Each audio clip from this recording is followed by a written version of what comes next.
Today we come to Ephesians 5:29 through 33.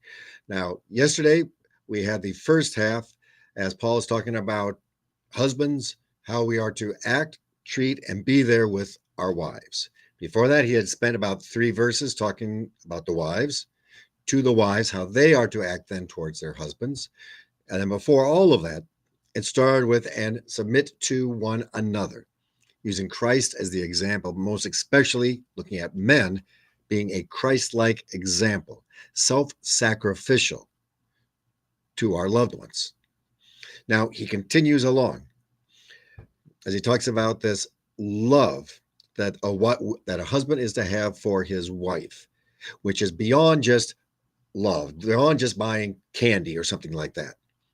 This is a love that's self-sacrificial, and this is a love that looks for the best of the one to whom we are married. Verse 29, for no one ever hated his own flesh, but nourishes and cherishes it, just as Christ does the church. So when he's talking about Christ being the head of the church and husband as being the head, how is the husband to look and act towards his wife? Nourish and cherish. Two close, similar, extremely important things. Number one, to nourish, to give to give what is needed for growth. Thinking of a plant with the dirt and the sunlight and the water and whatever else needs to be given. In other words, as a husband loves his wife, he is to nourish her. What does she need to grow? And not just to survive. What does she need to flourish? What does she need to grow stronger? What does she need to go in a direction where she is able to flourish and bloom? What does she need? And it is the husband's responsibility to nourish her, to give to his wife what is needed for her to flourish and to grow and to become stronger as she goes forward. And secondly, to cherish her. Love, cherish, hold tightly. Not hold tightly like I'm not going to let you go, but to love. That this is my wife. I will hold on to her. I will care for her now and always. To nourish and cherish as Christ does for us, gives us what we need.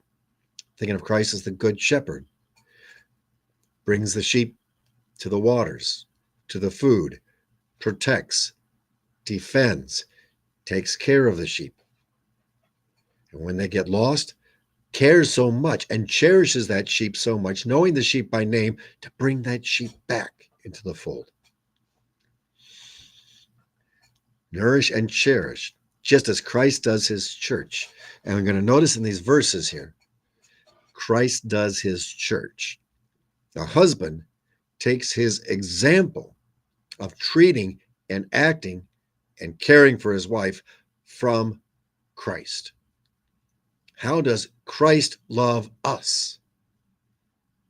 And a husband then says, that is how I ought to love my wife. Because we are members of his body. Therefore, a man shall leave his father and mother and hold fast to his wife, and the two shall become one flesh. Not two living in the same place, two together. Man and wife together as one flesh, one unit. Still husband and wife, but together in a married unit, living together as God's people, as he intended, knowing that from the beginning, God intended marriage to point us to Christ, to point us.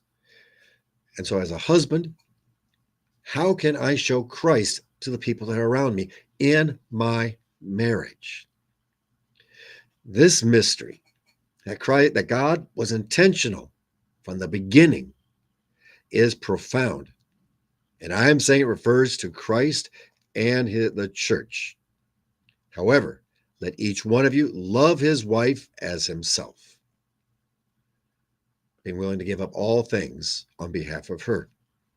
And let the wife see that she respects her husband, giving him the honor that is due to the husband.